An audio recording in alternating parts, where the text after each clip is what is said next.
Buenos días a todos los televidentes del programa Lo que pasó. El día de hoy estamos aquí para conversar con ustedes en esta mañana tan maravillosa sobre un tema importante. Hay un gran debate, hay unos estudios que se han hecho que revelan algunas informaciones que hoy vamos a dialogarla un poquito. Y el tema es ¿quién vive mejor, el soltero o el casado? Entonces, vale decir, en todas estas circunstancias que se presentan en la vida, tanto soltero como casado, que en algún momento tenemos que pensar en todo esto. Y nosotros hoy hemos venido a este lugar, tanto yo, Gamaliel del Rosario, quien le ha estado acompañando en estos días, así como nuestro compañero que se ha sumado la semana pasada y esta, Noel, quien también es psicólogo, sí, y nos ayudará a manejar el tema de quién vive mejor, el soltero o el casado.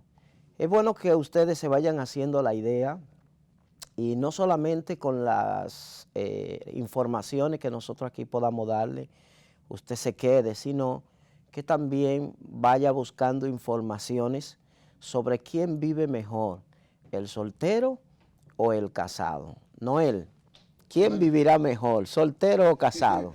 Muy buenos días para todos los que sintonizan este programa a esta hora tan especial. Saludo para ti, Gamaliel.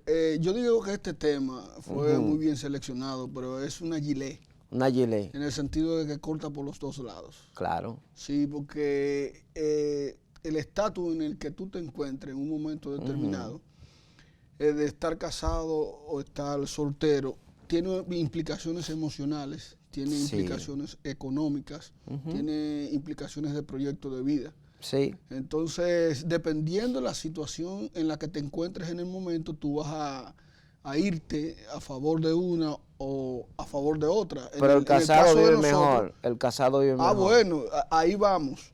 Tú conoces muy bien a Leon Festinger, que es un psicólogo social norteamericano, que plantea la teoría de la disonancia cognitiva. La disonancia cognitiva te plantea que tú tienes dos ideas en tu cabeza que se contraponen. Entonces, para tú poder eliminar esa disonancia cognitiva, tú tienes que buscar la manera de eliminar una idea y dejar otra. ¿Cuál eliminamos aquí? O sea, si tú tienes Volkswagen y todos tus amigos tienen Mazda, es muy probable que permanentemente ellos vivan haciéndote bullying a ti. Entonces, lo que se recomienda es que tú busques personas que tengan Volkswagen, porque ellos van a ver el lado positivo del Volkswagen.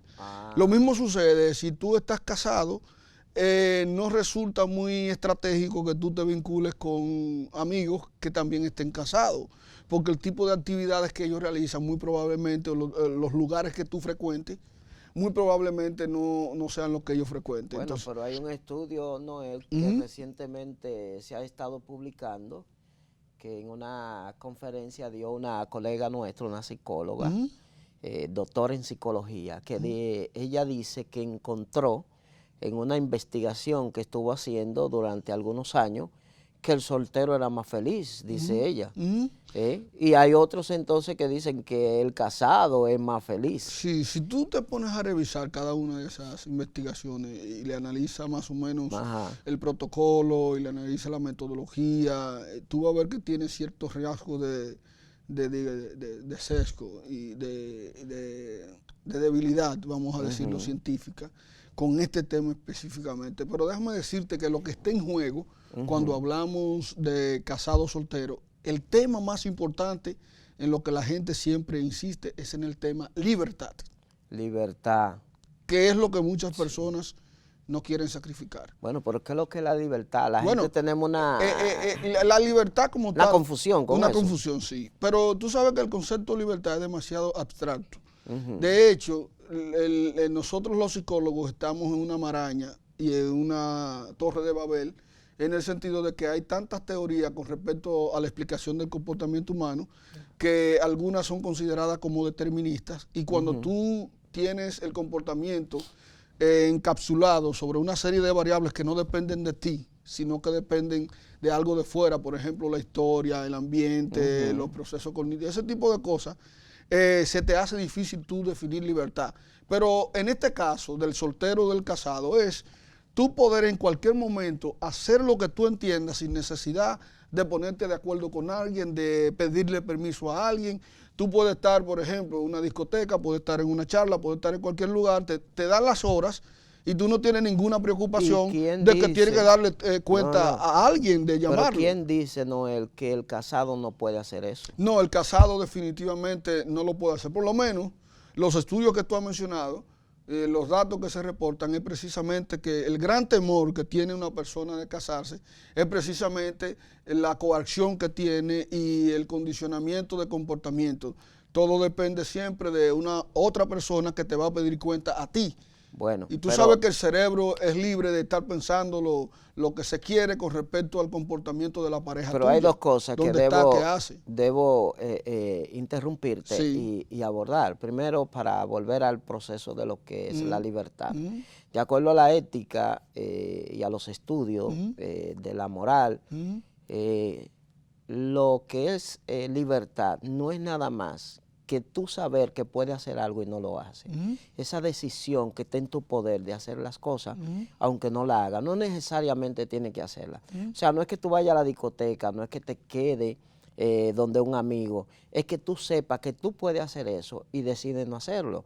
Entonces el casado en ese caso estaría mejor, porque el casado sabe que puede hacer eso y decide no hacerlo. Sí, pero bueno. No necesariamente que se lo impide. Bueno, hay una presión que tú tienes de la condición en que tú estás y que tienes que respetar. Y tú te gustaría respetarla, pero sin embargo, por ese respeto que tú tienes y de toma de decisión que tú hablas de la libertad, tú dices, bueno, yo prefiero entonces mantenerme soltero. Pero tú hablas de una libertad kantiana, de una libertad del punto de vista de la moral, del imperativo categórico. O sea, hacer en el momento lo que hay que hacer independientemente de que eso me perjudique, pero hacerlo sin yo tener ningún tipo de presión que no sea un mandato que yo tengo. Exacto. Pero si tú te vas entonces a lo nietzscheano, que es el otro lado, te vas a los existencialistas, te van a hablar de que uno tiene que vivir sin ningún tipo de condicionamiento, sin ningún tipo de normas, valores, sino que tú hacer en cada momento lo que a ti te plazca. Entonces tú me estás hablando ahora de lo amoral, y lo amoral implica que el individuo decide no aceptar todas esas normas, sino tomar sus propias decisiones. Sí, eso es libertad entonces, desde el punto de vista de los existencialistas. Bueno, es libertad porque él tiene el derecho de hacer la decisión, pero sin embargo la libertad per se no es simple y llanamente que él haga eso o que haga lo otro. La libertad está en la frontera de saber que yo sí puedo hacerlo y no quiero hacerlo. O sea, es esa decisión que tú tienes. Y entonces cuando tú quieres pero no lo haces porque tiene un condicionamiento externo. O sea, tú en este momento, tu cuerpo lo que te dice, las sensaciones que tú estás produciendo, te dice, bueno, quédate aquí. Pero sin embargo tú a regañadientes dices, pero tengo una mujer que es muy peleona, pero tengo mi pareja que tengo que respetar. Entonces tienes que irte en contra de la voluntad. Llegas a tu casa, ¿sí? Y en tu casa tú no te sientes bien, porque aunque tú quieras, por un valor que tienes, recuérdate que los valores muchas veces, hace que tú te sacrifiques. Inclusive que tú pongas por encima el imperativo del valor, por encima de tu propia felicidad y por encima de tu propio bienestar. Hay muchos valores que te lo han impuesto, que tú no decidiste que eso debía hacerse. Entonces, ¿de qué libertad tú me estás hablando cuando tú tienes que acogerte a valores que fue otra mente que lo creó en otras circunstancias y para otro propósito y te lo están aplicando a ti? Entonces, lo que estamos diciendo es que cada vez que tú te integras a una comunidad, tú debes vivir de acuerdo a esa comunidad. Entonces, si ¿El sacrificio cuál es? Exacto. ¿De la libertad? Sí, pero aún estando en ese grupo, tú estás en la disposición de o romper las reglas o someterte a las reglas. Eso es decisión tuya, claro, y esa es la libertad. Ahora bien, la dificultad de eso, Noel, es que nosotros estamos viendo desde el punto de vista de que el soltero puede hacer todo lo que quiere. Eso es lo principal que él dice. Sin embargo, ahí tendríamos que acomodarnos en el proceso de los tipos de solteros. Y tú estás mencionando de una relación que crea frustración.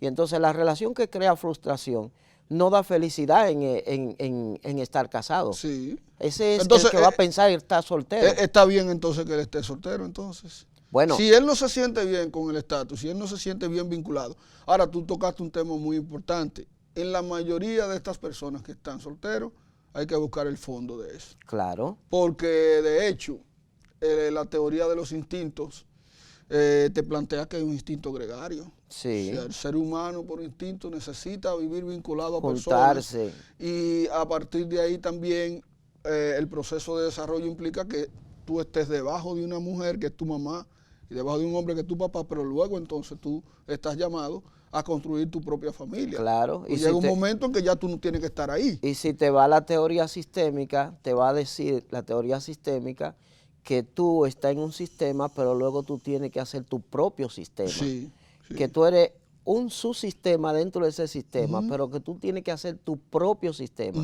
Lo que significa que ese sistema es tu familia. Es la familia que tú vas a crear. Entonces, ¿implica eso o no? O nosotros lo estamos viendo, o hemos escuchado mucho a la gente, ¿verdad? Que llegar a crear ese sistema, salir del subsistema y crear el sistema, o sea, casarte, te va a ti a llevar a una condición de compromiso que luego te va a crear frustraciones a ti. Bueno, eso es lo que sucede ahí. O sea, no, si tú le preguntas a un soltero esto, de seguro que él no te va a argumentar ni te va a presentar una posición como lo que tú has presentado, que es la hipótesis, a veces comprobada, de la que tú y yo partimos.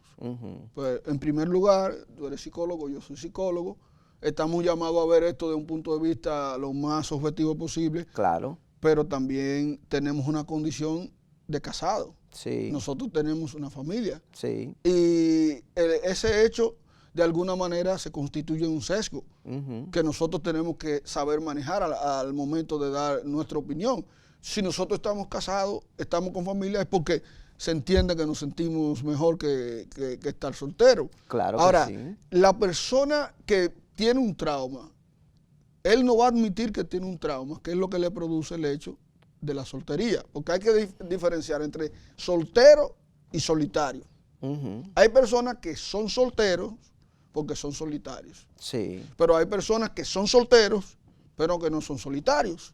Son personas que tienen su mundo social de manera sano y natural, pero no quieren dar el paso del compromiso. Eso no quiere decir que no tengan sexo, eso no quiere decir que no interactúen, que no busquen una vida social, pero sencillamente entienden que el matrimonio o el compromiso, ¿sí?, implica una responsabilidad que ellos no están dispuestos, ¿sí?, a asumir. Ese tipo de soltero que tú estás mencionando es el soltero, Noel, que puede probar diferentes alimentos. Ese es el soltero que tiene la libertad de escoger lo que quiere tomar en algún momento, pero no así. Bueno, pero eso implica que le da la felicidad a eso, no, porque él tiene la esperanza, aunque está comiendo diferentes comidas, sí, él tiene la esperanza de luego formar esa relación y estar casado. Entonces, bueno, yo diría que una persona que tú estás hablando prácticamente la característica de un promiscuo, ¿sí? Puede ser promiscuo. Bueno, sí.